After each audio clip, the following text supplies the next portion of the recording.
Welcome back to another technical deep dive here in the debug zone. Today we're tackling a big question and breaking it down with insights from other users. Hopefully this clears up some misconceptions and helps you get the answer you need. So buckle up, stay a little curious, and let's jump right in.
And that's a wrap.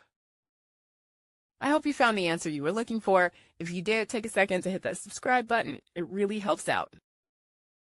And let me know in the comments which solution worked best for you.